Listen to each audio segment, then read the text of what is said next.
Hey guys, what's up? Welcome back to the channel. It's Cynicalex, and today we have the brand new updated tier list for update 4.7 that brought to us 6 new characters with the Fantastic Four update and 3 new uniforms for existing characters: She-Hulk, Crystal, and Moon Girl. So primarily I do want to talk about those kind of 9 additions to the list.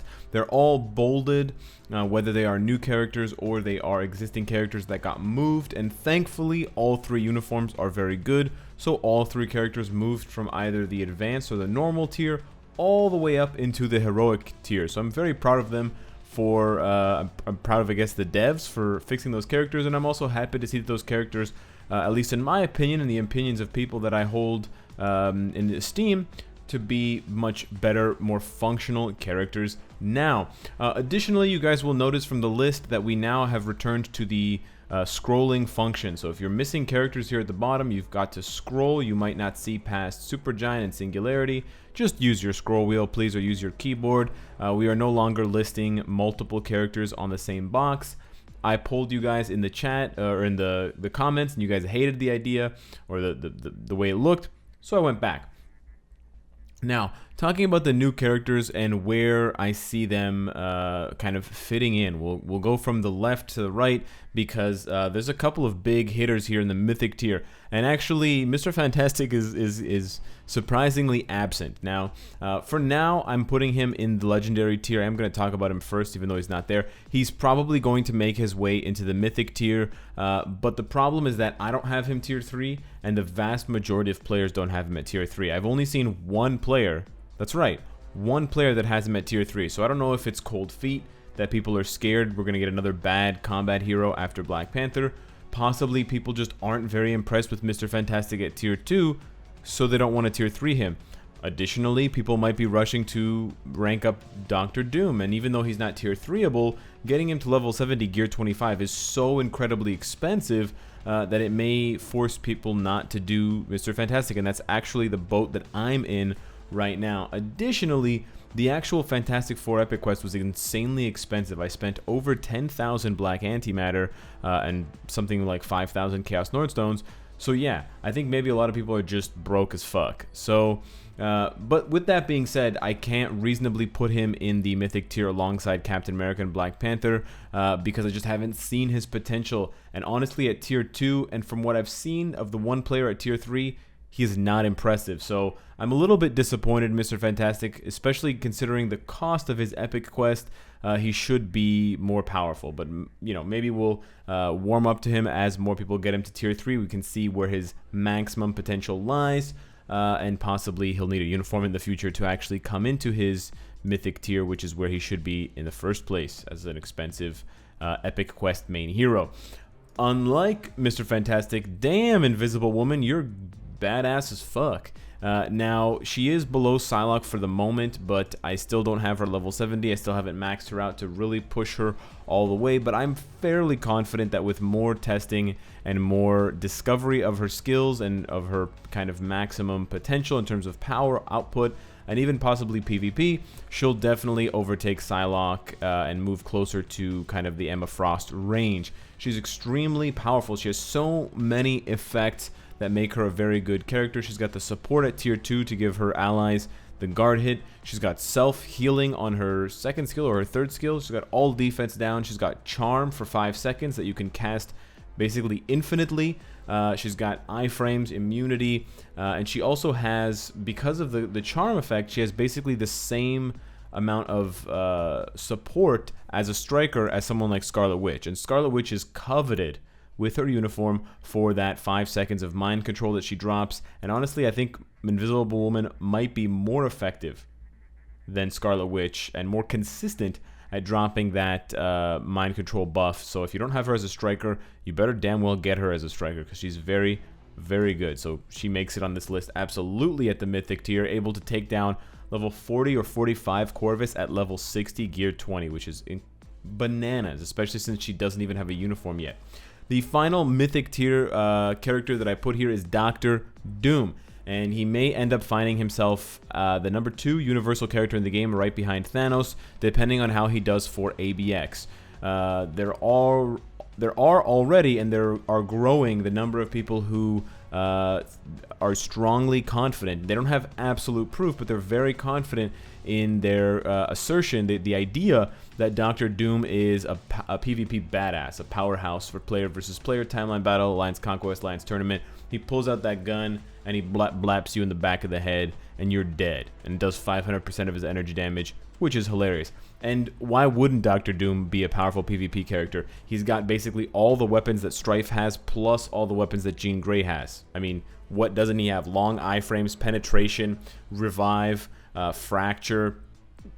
He's the total package. Debuff, leadership, and then when you couple him with Victorious, it's even crazier. So we're just gonna have to wait and see what his ABX potential is compared to Anti-Man. Judging by some of his other scores, he may not be able to out DPS him, or he may be similar enough or close enough that it's not really a big deal. And a lot of, top alliances, a lot of top players are really going to see, if he's only 100,000 points better than Anti-Man, there's no point in building him for ABX when you could just build him as the number 1 or number 2 PvP character in the game. Would you rather have something that's pretty good when you have another copy of it that's almost the same, an Anti-Man, and he's completely useless for PvP, by the way? Or would you rather just build Dr. Doom up to slap everyone's, block off with his big clock? Yeah, that's what I thought. And it's kind of the situation between Magneto replacing Strife for ABX, allowing people to build Strife full PvP and to kind of unlock his maximum potential. Moving along to the legendary tier, we have a couple of additional kind of entries besides Mr. Fantastic. Human Torch I'm putting here above Inferno, despite the fact that he doesn't have an uniform, because his healing is better and more consistent, and he has all defense down on his 3rd skill, which makes, and his 3rd skill is a continuous skill, so you can time that with your damage proc much more effectively, which basically makes him kind of an improved version of Inferno. Now, his damage might not be as good until you really build him up. Remember, level 70, these kind of things matter. And remember, he also doesn't have a uniform, so that does factor in. But if you give him a fire damage proc obelisk, you'll be very surprised, especially if you proc his obelisk on his tier 3, on his 3rd skill, about just how much damage he can do with that all defense down debuff. And then we've got Victorious rounding out the legendary tier as a new character. Her ABX potential is pretty much number 1 now. She can probably outscore Morgan Le Fay for most characters, for most players, and she has definite PvP potential with her passives, her double passives. She also gives everyone on her team 30% HP, which is absolutely crazy amount of HP, which then gets multiplied in Alliance Conquest, gets multiplied in Alliance Tournament, and may make her and Dr. Doom an invincible 1-2 punch combination, especially if they're fighting side by side in a 3 versus 3 scenario, because even if she dies, even if Dr. Doom dies, he comes back to life and you have to deal with him again.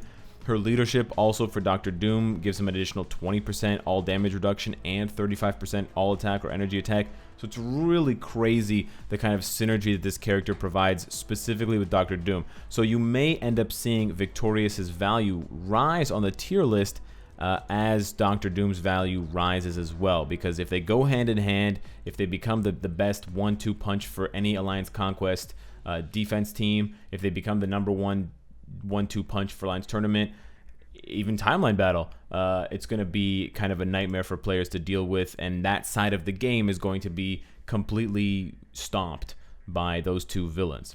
And then we have the new uniforms. They're all dropping below in the heroic tier. Now keep in mind that I try not to rank characters outside of the legendary tier. The heroic tier, there's some ranking going on, but it's not as important. But I would say that I can probably see She-Hulk as a slightly worse version of Punisher, much tankier, but just less damage. But she's still got that great leadership. She's much more functional now, and if you give her a CTP of refinement, she's basically unkillable, and she's quite fun to play with. Crystal, on the other hand, I think probably out DPSs most of the characters below her. Rocket Raccoon is kind of he can be better, but just 1 skill, his 5th skill. But Crystal does have a lot more potential now. She's even got a movable 3rd skill, which is really nice. And if you give her the right kind of obelisk rather than a CTP, kind of like cold damage, guard break, or proc, or double cold damage proc, because the majority of her skills deal cold damage, you'll be, I think, pretty impressed with her damage output. Moon Girl as well. I mean, jumping all the way from the normal tier, which is basically like the forgotten territory of the game, all the way to heroic tier. This is the kinds of uniforms, and these are the kinds of reworks and buffs that we need to see for basically every character in these last two categories. They absolutely need the Moon Girl treatment, the She-Hulk, the Crystal treatment, and yeah, Moon Girl just turns into a very solid character for mostly PvE content, but you could try it out in some PvP, see if Devil Dinosaur can distract enemies long enough for you to iframe and kill them. And then rounding out the list, sadly, we have Thing. And now Thing, he's a thing. He's a thing that has a thing, and he does his thing. And that's basically it. There's really nothing spectacular about Thing. He's got a pretty powerful support buff, but it's only applying to Fantastic Four members. And while the 40% all attack buff is amazing, and the decreased reflect is also pretty nice, he only gives them super armor. So super armor can be penetrated, which means that Thing is not a good buff for PvP, which basically begs the question, do you really need Thing on your team at all? Because yeah, the 40% buff is nice for PvE, for world boss, stuff like that, but you could just use another support like Shuri or Coulson, and that's going to be a much higher bump to your damage than 40% all attack. So I'm really not sure. If they had given Thing guard break immunity, and if Thing could give guard break immunity to the other Fantastic Four members, that would be a seriously powerful support buff, and that would honestly make me consider moving him into the heroic tier, possibly higher, because he would unlock so many additional stat benefits for the Fantastic Four, because instead of having to roll an obelisk with guard break immunity, they have that extra stat they can put crit damage, crit rate, max HP, and it just continues like that. Additionally, as a standalone character, he's just not good. That's kind of the problem here. His damage is low. He only has one iframe, and he only has one other skill that has a good effect, which is his third skill that gives him immunity. He does have fracture on most of his skills, which is nice. I'm not gonna lie, but it's just not good enough, and unfortunately, and he just doesn't have a place.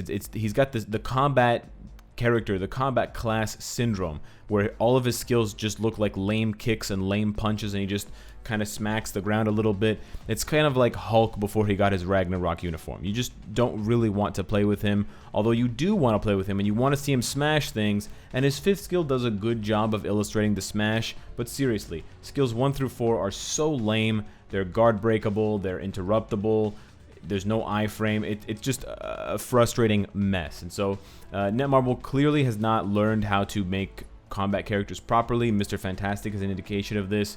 Thing is an even bigger indication of this. But we have She-Hulk. She is the lone bright star in our otherwise dreary combat world of a character who can actually function as a combat character. So that is the breakdown of the new additions to the tier list. Nobody else has really shifted around. Otherwise, the meta has stayed pretty stable because we haven't had a major shakeup in terms of a new game mode, in terms of existing mechanics being altered or kind of their interactions being changed. We haven't really had a reason to revisit any of these characters and move them around at all. Level 70, you could make arguments for characters, for example, like Phantom X moving above Spider-Man 2099 if you have him gear 25 and all these things. But otherwise, almost every character is staying within their tier update to update, since there isn't very much going on from that point of view. So let me know what you think of the tier list. Let me know where you think the next characters are going to land, or where you think, you know, future characters will land, like when Captain Marvel gets her tier 3 and her uniform for her movie, or Mysterio with Spider-Man Far From Home. You can speculate on that in the comments. Have fun with that. Subscribe if you enjoy the content and you want to support me. And of course, if you like what you see, I hope to see you again tomorrow. Take care.